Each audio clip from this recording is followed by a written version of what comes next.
kita kon manut Bapak Imam saja, kon ngintil, jadi ceritanya cara bahasanya kon ngintil Bapak Imam. Ya kalau imamnya ning swarga ngintil ndak masalah, terus imamnya bablas mlebu ning geni sampean ngintil kan ya melok murup gitu ya. Pak Mur sampean isora nganggep wong jaba kafir. Ya gak iso lah aku. Nek sampean gak iso nganggep wong jaba kafir tak pecat. Itulah kata-kata dari orang yang saya anggap paling pol di Blitar itu ternyata tidak menggunakan ilmu, menggunakan hawa nafsu. A'udzu billahi minasy syaithanir rajim. Assalamualaikum warahmatullahi wabarakatuh. Saya Haji Muryani dari Blitar. Pada kesempatan sore ini saya mau sampaikan kepada para pemirsa, para YouTuber, para pemirsa medsos. Saya masuk di Islam Jamaah itu tahun 91. Kalau sampai sekarang ini berarti 2022 menjadi 31 tahun. Pada awalnya saya dan keluarga saya tidak merasakan ada kejanggalan-kejanggalan, bahkan merasa Islam Jamaah itu paling pol, paling bener, paling masuk surga sendiri. Bahkan sampai punya kepahaman di luar Islam Jamaah waktu itu hukumnya ya masya ibadah sampai baduke gosong itu tidak diterima. Itu paham yang di Islam Jamaah yang sempat saya terima waktu itu. Akhir-akhir ini berhubung medsos atau ya sarana informasi sudah tidak bisa terbendung, kemudian saya dan ya sebagian rekan-rekan mengkonsumsi ceramah-ceramah dari luar Islam Jamaah. Padahal itu dilarang keras sama para pengatur imam itu ya melarang keras orang-orang yang di dalam Islam Jamaah itu untuk mengkonsumsi, mendengarkan atau memperhatikan ceramah-ceramah dari orang-orang di luar Islam Jamaah. Justru dari situlah saya ada misteri. Kenapa kok tidak boleh? Padahal kalau Nabi, artinya Nabi saja memberikan kesempatan yang luas untuk mencari ilmu. Tapi di dalam Islam Jamaah betul-betul dibatasi.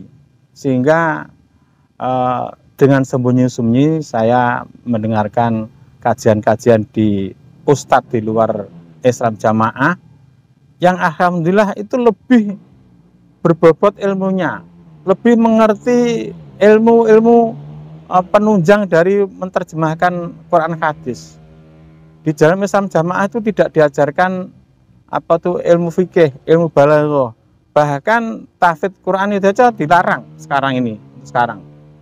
Bahkan tidak diajarkan ilmu atau itu bahasa Arab juga tidak. Pondok segede di Islam Jamaah di Diri itu semua pondok Islam Jamaah tidak diajarkan bahasa Arab, sehingga mereka semua ya mengkonsumsi doktrin-doktrin yang sudah ditentukan dari pusat.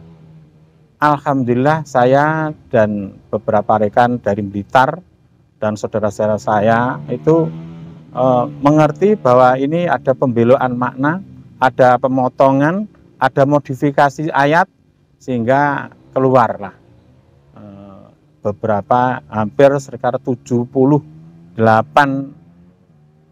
orang kalau dengan beberapa kakak itu keluar dari Islam Jamaah karena ada kejanggalan-kejanggalan yang terjadi di dalam jamaah.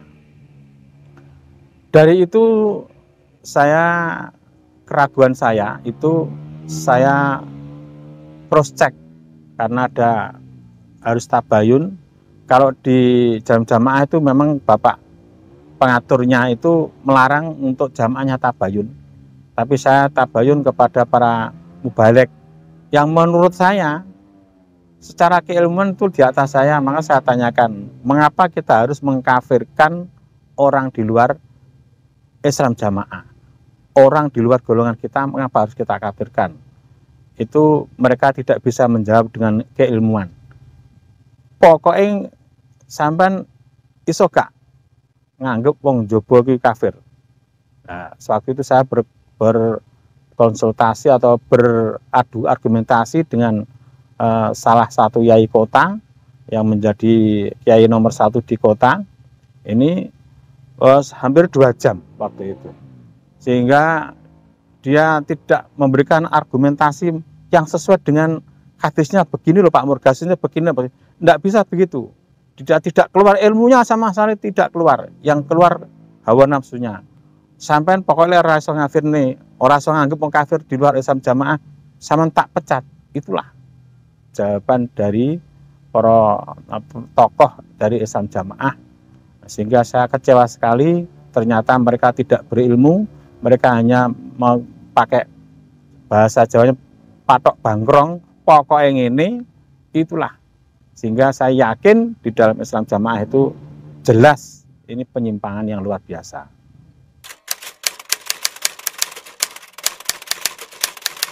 Saya masuk di Islam Jamaah itu tahun 91, masih bujang. Kemudian beberapa tahun, 5 tahun kemudian saya menikah dengan ya jodoh saya. Kebetulan yang kalau di Islam Jamaah memang diproses sehingga dia harus dijodohkan dengan Islam Jamaah. Kemudian berikutnya saya terus mendapatkan doktrin pendidikan dari Islam Jamaah yang setiap hari seakan-akan tidak ada kegiatan untuk kajian, sehingga saya mengikuti. Alhamdulillah saya menjadi wakil kelompok waktu itu. Jadi wakil kelompok beberapa tahun, kemudian ditambahi dapuannya itu menjadi penerobos desa. Dari penerobos desa kita bertahun-tahun di situ menerobos untuk beberapa tempat, ya ditambahi dari dapuan, katanya itu dapuan, itu menjadi penerobos daerah. Kemudian menjadi tim perkawinan daerah yang hampir setiap malam itu tidak ada kegiatan kosong. Selain mungkin robos, ada yang musyawarah, ada yang acara pengajian pengurus khusus. Itu di dalam Islam Jamaah itu hampir setiap hari, bahkan malam dengan siang itu ada pendoktrinan, sehingga orang-orang Islam Jamaah betul-betul mempunyai keyakinan yang sangat kuat. Itu Islam Jamaah ikuti itu surga, tidak jamaah neraka. Itu masing mulai dari kecil cabai rawit sudah sampai dari yang tua-tua semuanya punya paham yang sama, bahwa di luar Islam Jamaah itu kafir. Itu betul-betul setiap saat kita sampaikan kepada mereka, sehingga keyakinan itu mendarah mendaging, membalung sungsum katanya itu, sehingga ada doktrin-doktrin yang tertentu, bahkan diajarkan ada larangan untuk tidak boleh mendengarkan kajian-kajian di luar Islam Jamaah. Itu semua ngikut-ngikut saja, oke-oke saja, karena merasa sudah yang paling benar, yang sudah paling teruji katanya itu.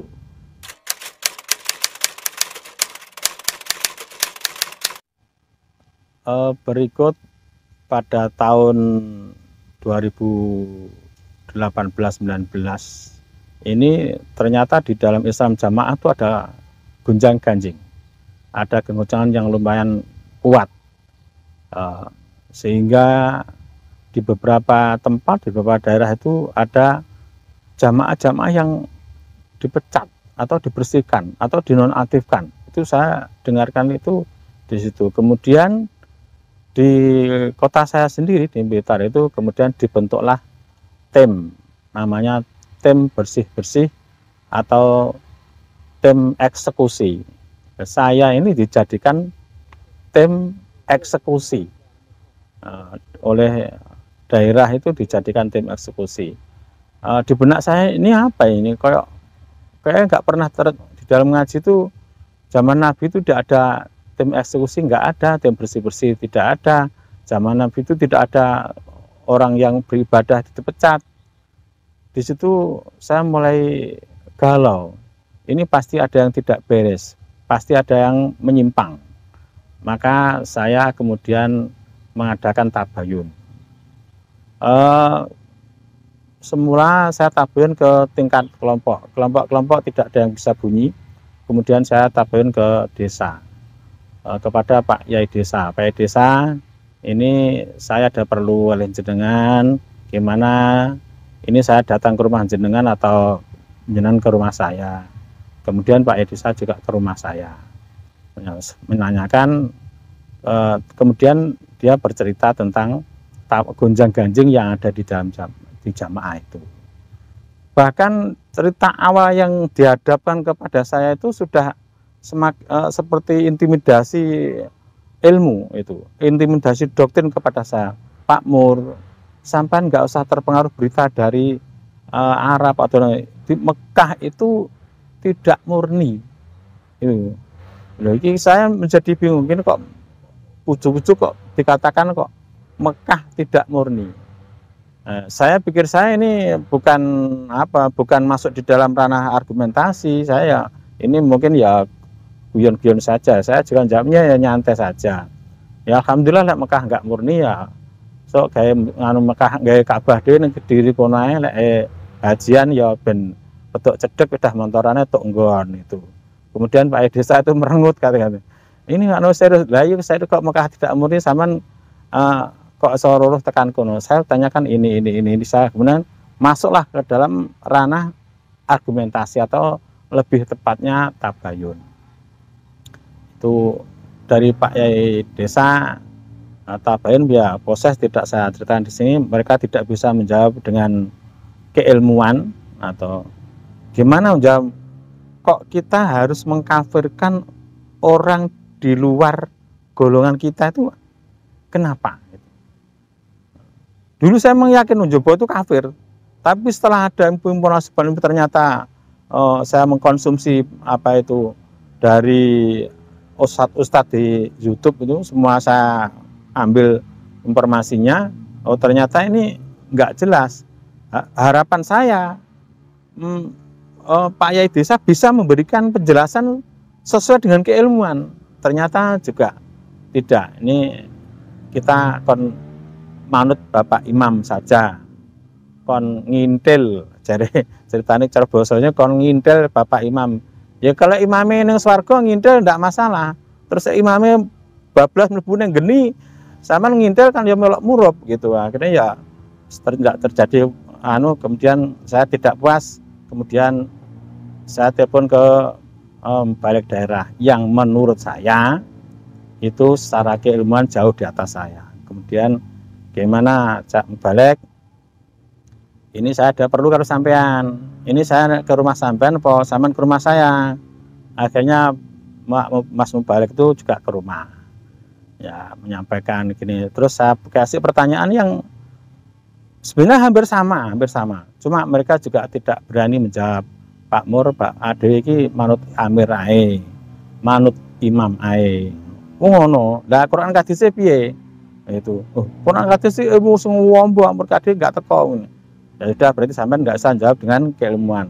Tolong dijawab dengan ilmu, dengan hadis, dengan dalil. Mereka semua tidak bisa jawab. Kemudian saya juga enggak puas lagi nih. Kemudian saya telepon ke Pak Yai Kota. Pak Yai Kota istilahnya ya orang yang di kota itu dipandang paling pinter, dipandang paling terhormat, dipandang paling ditakuti atau paling dinut wong akeh. Ya Pak Yai, gimana nih saya ada perlu sama jenengan, ini gimana pertemuan di mana? Di rumah jenengan apa di rumah saya? Nah, akhirnya ya dibikinkan tempat tersendiri, kemudian kita berdebat. Waktu itu disaksikan oleh KU daerah. Berdebat ternyata meleset dugaan saya. Yang saya perkirakan orang ini berilmu, ternyata tidak menjawab dengan ilmu, tidak dijawab dengan argumentasi sebagaimana seorang ulama. Ini jawabannya cuma malah rodok jauh malahan. Pak Mur, itu kalau versinya Pak Daerah itu, Pak Mur, saman isora nganggep wong jaba kafir. Yo gak iso lah aku. Nek saman gak iso nganggep wong jaba kafir, tak pecat. Itulah kata-kata dari orang yang saya anggap paling pol di Blitar itu, ternyata tidak menggunakan ilmu, menggunakan hawa nafsu. Maka saya justru itu saya kecewa berat. Saya menjadi tidak bangga di dalam jamaah. Saya merasa opo sing tak banggane ning kene. Wong ilmu padha ora iso jawab. Dijak berdebat padha melayu, renek sing wani. Dijak argumentasi katanya kita sudah pahamnya berbeda. Kalau berbeda sampaikan apa argumentasimu, semua tidak ada yang berani. Maka saya merasa ini jelas. Kalau memang benar, itu biasanya itu segala tempat, segala situasi dengan ilmu apapun berani. Itu. Maka saya mending lah kita berhenti saja sampai di situ, kita dipecat, kemudian ya sudah, tidak apa-apa.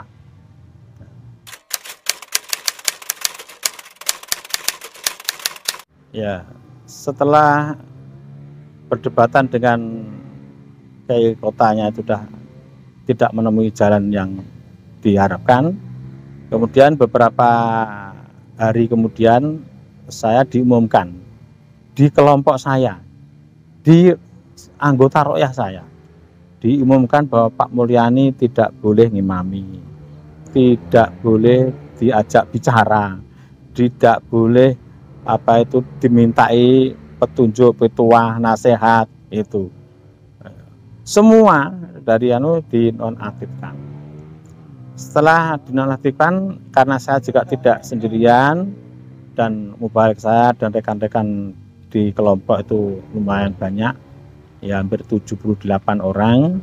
Kemudian saya merasa perlu mengambil langkah, karena langkah saya untuk tabayun kebebasan itu sudah menemui jalan buntu. Maka saya mulai membuat laporan karena saya juga mengadakan kegiatan kajian, terus tempat lama juga mengadakan kegiatan, khawatir terjadi gesekan, maka saya bikin laporan kepada desa, ke kecamatan, ke Depak, ke MUI, ke wali kota, ke polisian, semua tembusannya bahwa di gedok Masjid Miftahul Jannah itu ada dua kubu yang berseberangan, dikhawatirkan terjadi gesekan, maka mohon untuk bisa dipertemukan atau dijalikan jalan keluar. Kemudian dari Pak Wali Kota disposisi kepada Kemenang. Disitulah kita dipertemukan di ruang Kemenang oleh Bapak Kepala Kemenang. Singkat cerita, di situ juga memang banyak perdebatan. Saya menawarkan kepada Bapak Kemenang atau di industri Kemenang bahwa ini dipertemukan secara keilmuan bagaimana Pak. Ini dari orang Islam jamaah, siapa yang dianggap berilmu, yang dianggap mampu, diundang ke Kemenang. Saya dengan mubalik saya juga akan hadir di situ. Kemudian diadakan adu argumentasi atau lebih baik sharing lah. Itu nanti Kemenang sebagai wasitnya atau sebagai jurinya di situ. Akhirnya Bapak Kemenang, kalau itu dianggap baik, monggo Pak Mur, silakan Islam jamaah dihubungi. Kemudian saya menghubungi salah satu dari tokoh yang dianggap di situ paling berpengaruh. Pak Yai, gimana ini dari pihak Kemenang, daripada rame-rame kita adakan pertemuan sifatnya sharing, sifatnya musyawarah. Ya, dari Islam jamaah itu siapa, dari kita siapa dipertemukan. Kemudian diwasiti atau di dewan juri ini oleh Kemenang. Apa jawabannya? Saya sudah Jawabannya, lah aku aku kalah, wasite wong jaba. Itu jawabannya itu, dan dia tidak berani. Kemudian, waduh, kok gini ya? Itulah di sana. Saudaraku, apa yang bisa dibanggakan di sana, di Islam Jamaah? Di Islam Jamaah apa yang kamu banggakan? Ilmu kamu tidak berani diadu. Diajak ketemuan kamu lebih baik, katanya pahamnya sudah berbeda. Dijak ketemu argumentasi tidak berani. Tabayun tidak boleh. Itu. Terus ada ilmu dari luar, tidak boleh mengkonsumsi orang. Apa yang kamu bisa banggakan? Kebenaran kamu itu tidak teruji. Kalau kamu memang benar, kamu mestinya siap dalam segala situasi. Pastinya kamu siap berdebat. Mestinya kamu siap diajak ketemuan untuk bisa. Kalau kamu memang benar, mestinya kamu berani untuk dipertemukan dan diperlihatkan.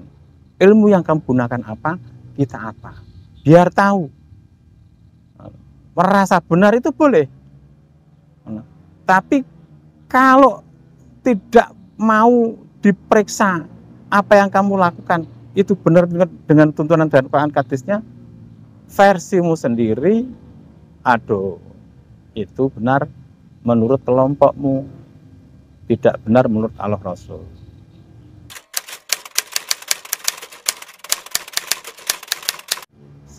Setelah saya dinonaktifkan dari hijrah, kemudian barulah saya berburu ilmu kepada ustadz-ustadz sunnah, ustadz-ustadz yang punya kapasitas. Saya di YouTube itu kan banyak tuh, ada Khalid Basalamah, ada di Hidayat, ada Abdul Somad, itu ada Umar siapa itu, nah itu banyak. Ada apa itu ustadz-ustadz yang punya betul-betul punya ilmu, sehingga begitu diajari sama ustadz yang punya ilmu itu, Masya Allah, ternyata saya selama ini itu salah, betul-betul salah di dalam memilih ilmu, betul-betul keliru. Ternyata ilmu yang dulu yang saya anut itu ilmu yang sudah dimodifikasi, ilmu yang sudah dimasuki dengan kepentingan-kepentingan ekonomi, sehingga penyimpangan-penyimpangan itu Masya Allah. Baru saya tahu bahwa ada hadis yang dipotong, ada hadis yang maknanya dimodifikasi, dibelokkan. Baru saya tahu itu, Masya Allah. Ternyata selama ini yang saya waktu itu merasa paling pol, merasa paling bener, merasa paling pinter, merasa paling surga, wong-wong kabeh neraka, ternyata setelah dapat ilmu dari ilmu yang benar, yang ada sesuai dengan sunnah, dulu tuh kita itu termasuk adalah katak dalam tempurung. Saya loh ya, ini nggak sampai kalau sampai, tapi saya merasa betul-betul menjadi katak di dalam tempurung waktu itu.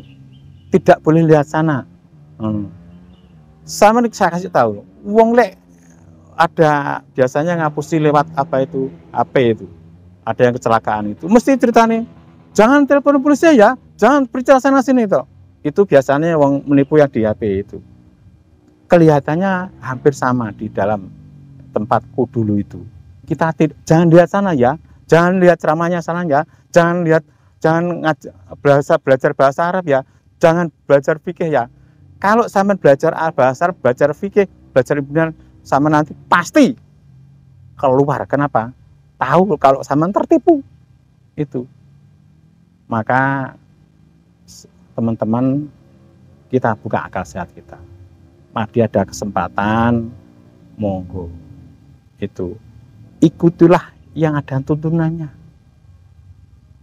Larangan tabayun itu bertentangan dengan perintahnya Allah. Ya ayyuhalladzina amanu in ja'akum fasiqun binaba'in fatabayanu. Itu perintah. Di Islam Jamaah dilarang. Bahkan yang lebih parah ini, waktu saya masih ikut 4S terakhir, Masya Allah. Penasihatnya bilang, siapapun barang siapa yang melanggar maklumat dari Bapak ini dong yang 30 itu melanggar satu saja sholatnya tidak diterima. Itu hak masuk di telinga saya, Masya Allah. Betul-betul Allah dan Rasulmu dikalahkan dengan orang, dikalahkan dengan imam. Kenapa? Imam kok bisa membatalkan wahyunya Allah? Imam kok bisa membatalkan apa yang disampaikan Rasulullah? Itu, saudaraku, itu bahaya. Maka ayo kita mencari ilmu itu seluas-luasnya. Jangan satu tempat. Itu banyak tempat. Setelah kita tahu dengan kajian banyak dari ustadz itu, kita pelong, pikiran kita padang, itu tidak ada ganjalan. Makanya saya terus langsung, badan saya itu malah gemuk itu. Istri saya itu muring-muring, kaos-kaosnya podora sedeng, sampai ini atau badannya kayak kurang sehat kemarin itu, karena kelemon cara bagaimana kita fresh itu aja. Demikian saudara-saudaraku, mari semoga kita semua diberi hidayah Allah. Assalamualaikum warahmatullahi wabarakatuh. وكن راضيا لا تسخطن لشدة